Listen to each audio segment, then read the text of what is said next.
Hello and welcome to the Karpfucius Says Podcast, the show where we talk about anything and everything related to living a more purposeful and empowered life. I am your host, Michael Karp, aka Karpfucius. Alright, welcome to episode number 11 of the Karpfucius Says Podcast. In this episode, we are going to switch gears a little bit and talk about travel. So I've been living in Costa Rica and traveling around Costa Rica for the last 10 weeks, right? Since kind of the beginning of August. And traveling in general, and especially long-term travel, is like a dream come true for me, right? Like I started my online business out of college 8 years ago with the dream of traveling the world, right? That was one of the main motivations, was to live a location-independent lifestyle where I could live where I wanted to live, do what I want to do, be my own boss, make my own schedule, and do work that I enjoy, and live in places like Costa Rica. And what happened was my first dream was to go to Thailand, because Thailand was kind of like the mecca for digital nomads and for, especially for solo entrepreneurs, and especially the city of Chiang Mai in the northern part of Thailand. So that was my dream, right? And when I first got started, I started as a freelance writer, and I thought it was only going to take me 4 months to get to Thailand and start traveling. And it ended up taking 4 years. But I kept going. I persisted through all of the ups and downs. And I made it to Thailand. Had an amazing time traveling around Southeast Asia for 10 months. Went to Thailand, Malaysia, Vietnam, and Bali. And funnily enough, at the very end of that trip, before coming back to the US, I stopped off in Costa Rica for my friend's bachelor party. So this is actually my second time in Costa Rica, but in a way it's really like my first, because the bachelor party, we just stayed in one sort of area and we didn't really travel around too much. We did go on some excursions, which were awesome.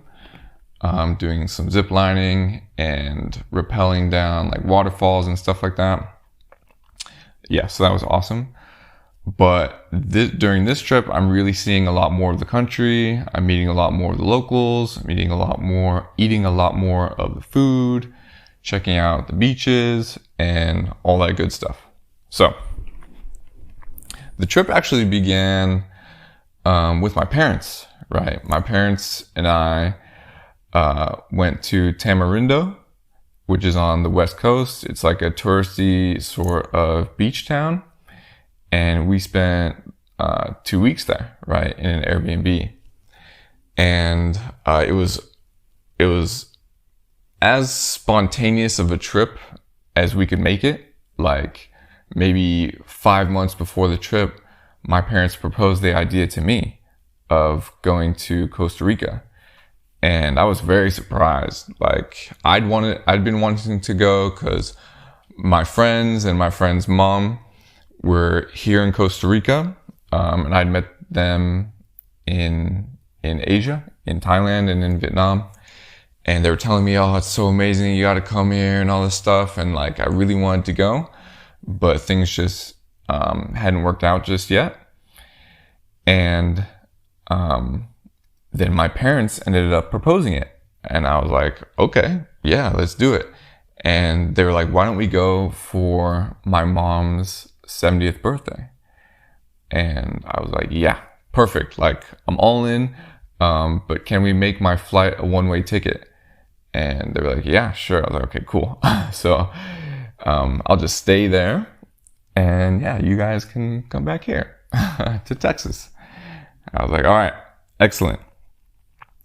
So we chose Tamarindo because my dad really wanted to surf, and we really wanted like a nice beach town with all the amenities.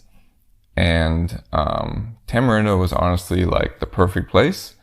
Like, our Airbnb was incredible. Like, it was for like $125 a night. We had a 2-bedroom, what's it called? A 2-bedroom suite? It's called a loft or a suite or something. But we had the top floor, right? We had the top floor. We had a kitchen, living room. We had 2 bedrooms on each side of this loft. And each bedroom had its own balcony looking out over like all the vegetation and stuff. And we even had a rooftop gym with views of like the whole, we're like up on a hillside. So we had views of like the whole hillside, all of the trees and the ocean, and like beaches off in the distance, like some mountains off in the distance. And like you could see the sunsets from there, you could see the birds all flying, and it was just beautiful. It was just really, really majestic, especially after like 3 years where my parents and I went through like quite a lot of stuff in Texas, quite a lot of challenges that we, went through and overcame. And so to go straight from that to this beautiful tropical paradise was just magical. And the nice thing about Tamarindo is that it's really small. So basically, no matter where you stay, you're going to be in walking distance from all the shops, all the amenities, from the beach. We were like a 10-minute walk from the beach, a 5-minute walk to the shops and the restaurants, and like a 5-minute walk to get groceries and pick up water. And like everything was so close by. Like you can use taxis, and the taxis are super cheap, but you don't really need to. Like we didn't use a taxi once, and we were there for 2 weeks. And you can also rent stuff. You can rent these like off-road golf cart type things. And yeah, it was just an amazing time. Like, my dad fulfilled one of his dreams, which is to learn how to surf. And it's something he'd been wanting to do since he was in his 20s. So this was a decades-long dream for him. He took some surfing lessons, and on only his second surfing lesson, he stood up. And I was super proud of him because I've surfed in like 5 countries, like all over the world, right? And I've never stood up.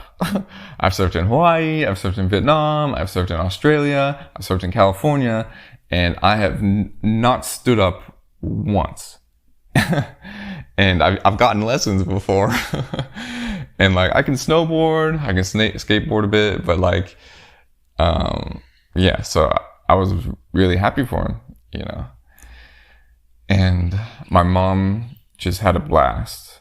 Like, this was for her 70th birthday and also for my 30th birthday, which was a few weeks before. And yeah, she told me she was having the time of her life, and that really made the trip for me, because I wanted to make sure that she had a good time. And she had a great time. She saw monkeys at the beach. We went to this sloth sanctuary, and it's just like a treasure trove of nature and interesting bugs and interesting plants. And she took like 1,000 pictures.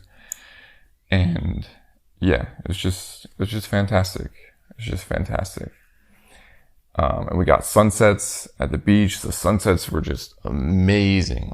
Like the way that beach is it's very flat for like far out into the ocean, right? So when the tide is out, there's like a thin layer of water over the sand.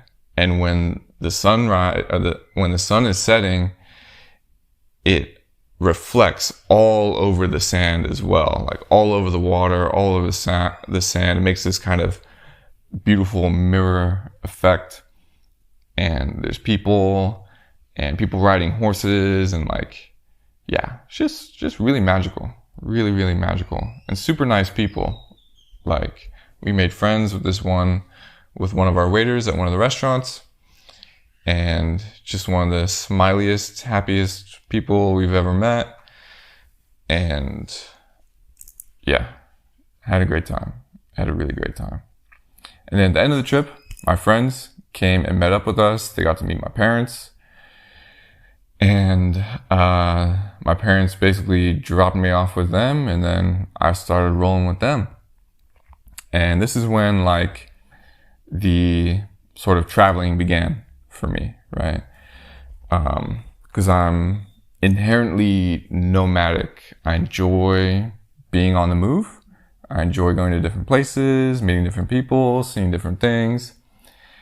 And they immediately took me to Nosara.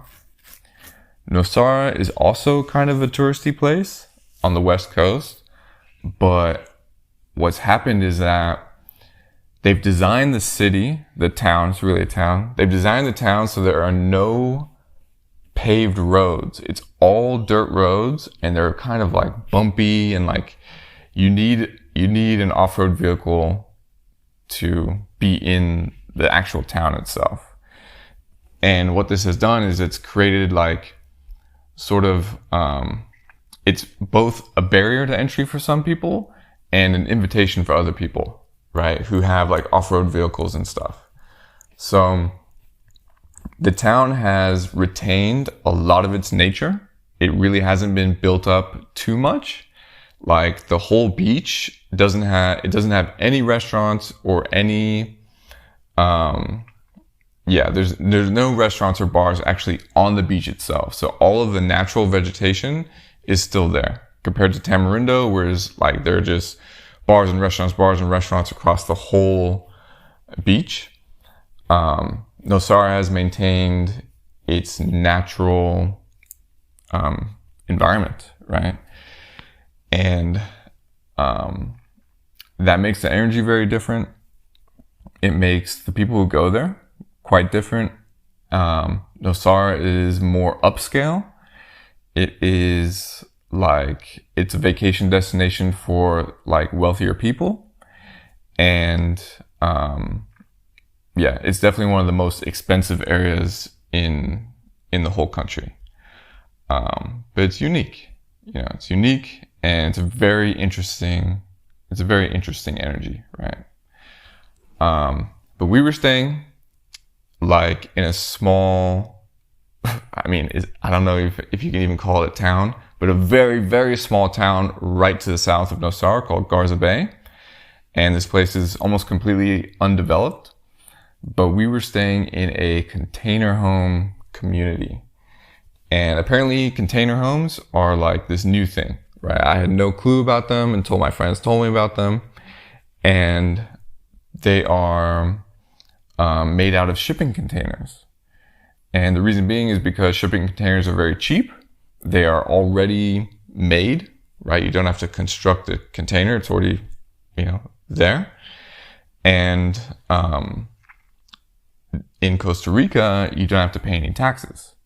So they're becoming very big. People are creating like 2, 3, 4 shipping container homes. They're designing them very intricately and very nicely, like a regular home, but they are way cheaper, like multiple times cheaper than an actual house, than like a brick or wooden house. So we stay in this community, and this community is filled with amazing people, super nice, super friendly, like Costa Rican people.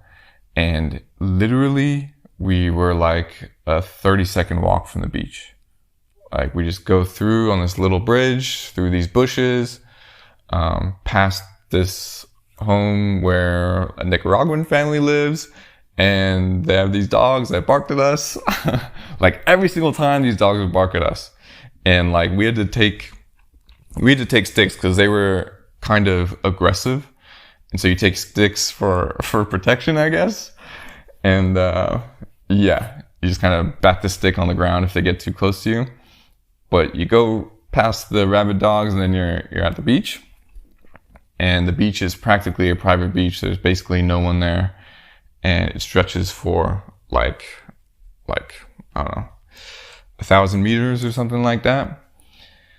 And we'd go to the beach every morning, go for a walk, do yoga, meditate, lie on the sand. And it's just one of the best ways to start your day. You know, like energizing, healthy, natural, and beautiful, to be honest. And that place as well isn't built up, right? So a lot of the natural environment has been maintained and you get to enjoy that, right? So we stayed there for 2 weeks and got to know the people and just relaxed, enjoyed ourselves, did some work before coming to where we are now. And where we are now is a very local place. Like, this is not a touristy place at all. You know, like I've only seen like one other American here compared to Tamarindo, where there are Americans everywhere, right? And Nosara, there are quite a lot of Americans, right? But here I've only seen one other, and he lives here. He's married to a Costa Rican woman, and he owns a restaurant / bar here. But this place is called Playa Naranjo, and it is gorgeous. It's like a painting, right? And this is where my friends have been living for the last 9 months. We're staying in, and now I'm staying in the place right next door to them. And it's this place that's up on a hill. It used to be a hotel, but now it's kind of like, after COVID, it came under new ownership, and now it's kind of like an Airbnb type of place. But it's just spectacular. I wake up, I open my curtains, and I have an ocean view, you know, and there's this deck right in front of this massive deck where you can see everything. You can see all the mountains. We're right on the bay. Like, we're on this peninsula on the west coast of Costa Rica, and there's the bay. So the water is like serene. It's so calm, so tranquil. And you can see the mountains on the other side of like the mainland of Costa Rica.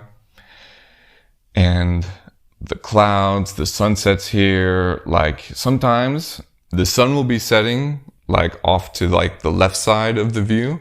And then on the right side, there'll be these massive clouds off in the distance with lightning. Every like 15 seconds, just lightning going off, like lighting up the whole sky. And the sun's going down. All the clouds are going orange and red and gold and purple. And the mountains in the distance are starting to fade away and become like 2D. And yeah, it's just wild. Birds flying around, hawks flying around, butterflies everywhere, dragonflies everywhere. There's a pool down below that's like lined with palm trees. And yeah, sometimes I get used to it and I don't notice it as much, but I do my best every day to just look out at the view and just appreciate it, because this is like a view that, you know, this is like a dream view, you know. And my rent here, can you guess what my rent is? It's $400 a month. $400 a month, right? And I've got my own like studio with kitchen, a little table for me to work at. I've got 2 beds in here, like, and I'm the only one in here, but I got 2 beds in here. I've got a couch, I've got a TV, I got internet paid for, water paid for, electricity paid for, gas paid for, right? All for $400 a month, like a flat rate. So in these countries, like Costa Rica is the most expensive country in Central and South America. And it's way more expensive than Southeast Asia was. Southeast Asia was like 4 times cheaper than the US. I was paying $180 a month for an apartment there. And so Costa Rica isn't like the cheapest place, right? If you're an American or you're coming from a first world country, a lot of the prices are the same. If you go to a restaurant, a lot of the prices are the same. If you go get groceries, a lot of the prices are the same. Rent is definitely cheaper. Like you might pay half the amount in rent, but if you know where to look and you go to a place that's more local, you can pay $400 a month for a beautiful ocean view, right? Depending on what you're willing to live in, like what your living standards are. Like, this is nice for me, at least right now. I'm single right now, and you know, I'm a nomad, and so for now, this is really nice, and I get to enjoy a very high quality of life, like a 20-minute walk from the beach. So I'm enjoying a very high quality of life, a very healthy life for very, very cheap. And yeah, and on top of that, our landlords are the nicest couple ever, right? Like they've literally, my friends and my friend's mom, they've literally become friends with our landlords. Our landlords will come over, hang out, we have conversations.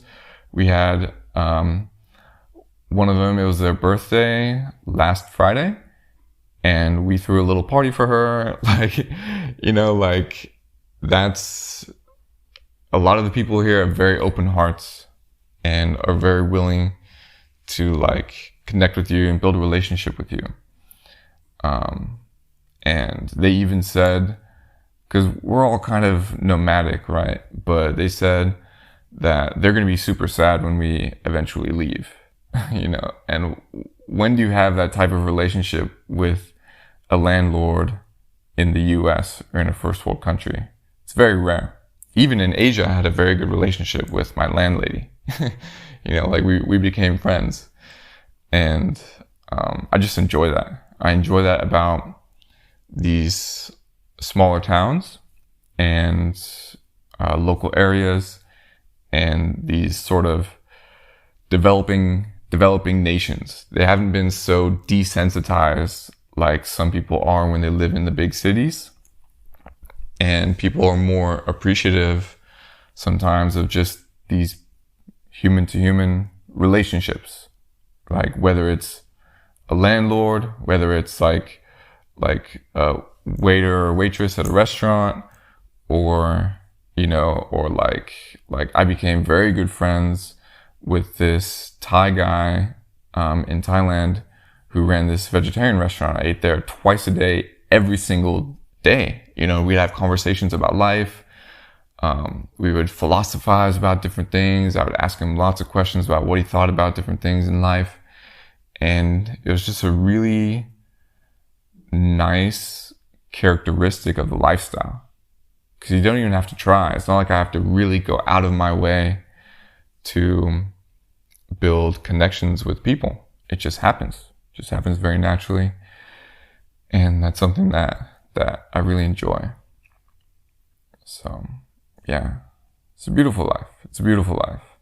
If you listen to the episode where I talked about the pressure to be happy, I talked about that I'd been feeling down here for the last 2 weeks. It's not like sometimes the outside perception of a life like this, especially if you watch like my Instagram stories, is that it's all 100% like amazing all the time. Like it's just perfect, right? And usually what you see on social media is the perfect side of it, is the great, amazing side of it. And sometimes you don't even get to see all of it because not all of it can really be captured in a story. And it is amazing. But life is a rhythm, right? It goes up, down, and up, and down, and up, and down. And that's just the natural rhythm of life. Like, I had an incredible, amazing experience in Southeast Asia for those 10 months. But I also experienced some of my most challenging times. I was dealing with a lot of anxiety. I was dealing with a lot of necessity to get out of my comfort zone. And a lot of that was very difficult, you know, but I was pushing myself and pushing myself and pushing myself. And I became who I really want to be in large part because of that, or thanks to that experience and thanks to how I took advantage of that experience.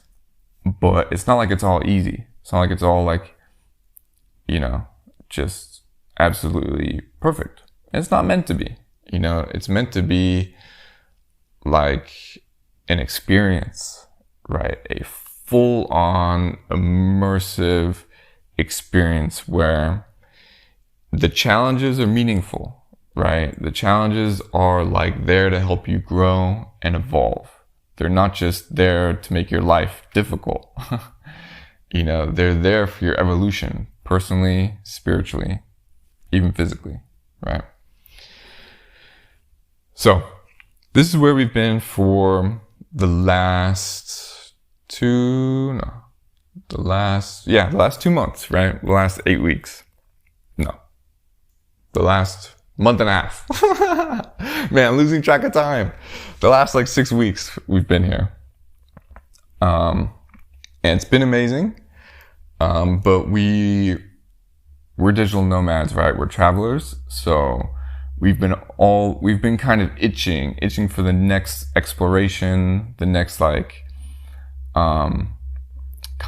we love going to new places, right? New places, experiencing new people. So I think the next trip we're going to take is actually across the country to the East Coast. My friends have some friends there, and they're staying in like a spiritual community on the East Coast, the Caribbean side of Costa Rica. And that's one of our intentions. Like, we either want to live in a community, in like a spiritual community, or we want to create one ourselves, which is where the shipping containers come in.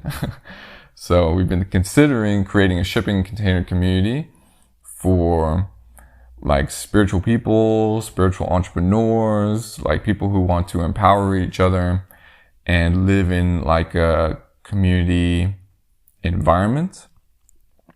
And so we're going to go over to the East Coast. We're going to check out this community and see if it's for us. Or maybe even get ideas for the community that we want to start. But communities themselves are getting very big.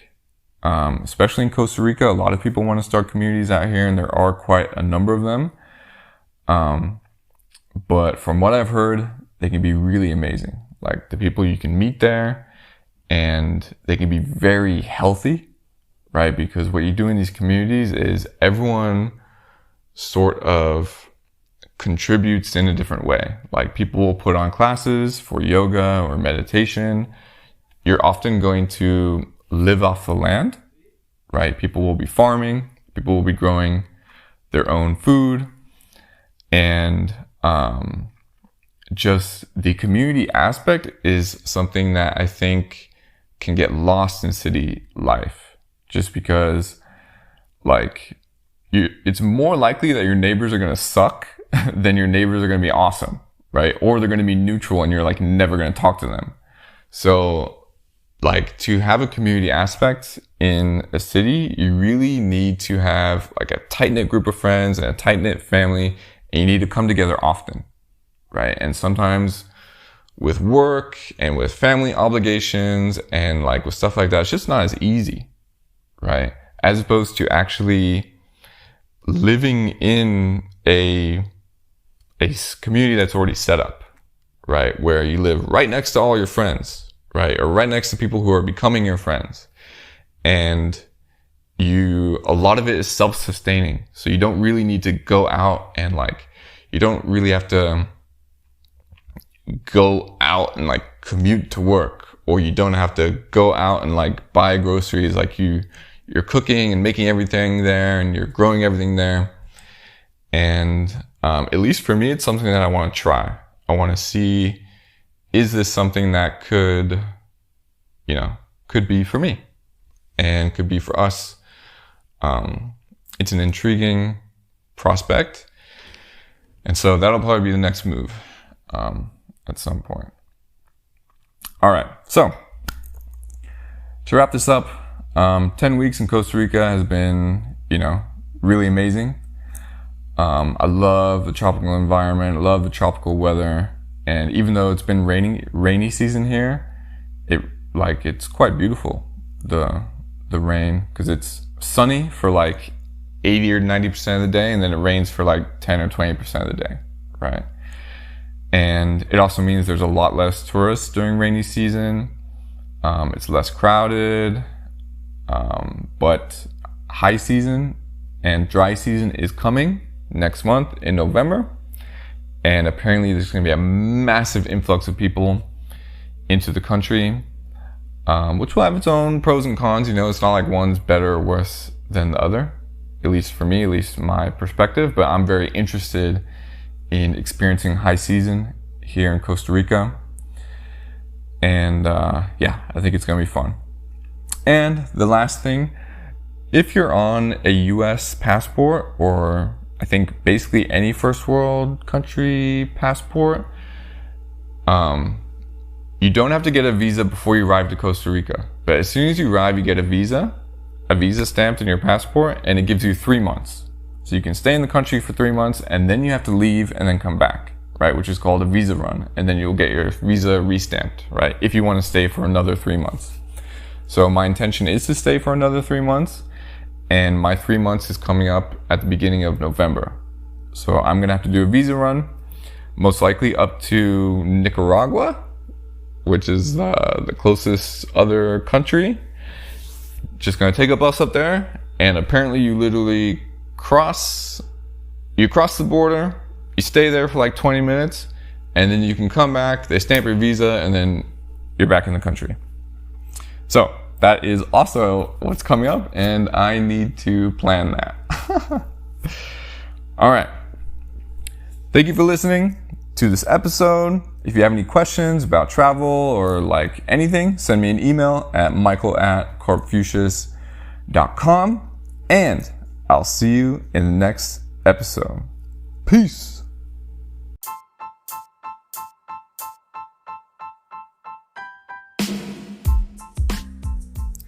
And one more thing, my new book is out now. It's called The Purpose Discovery System.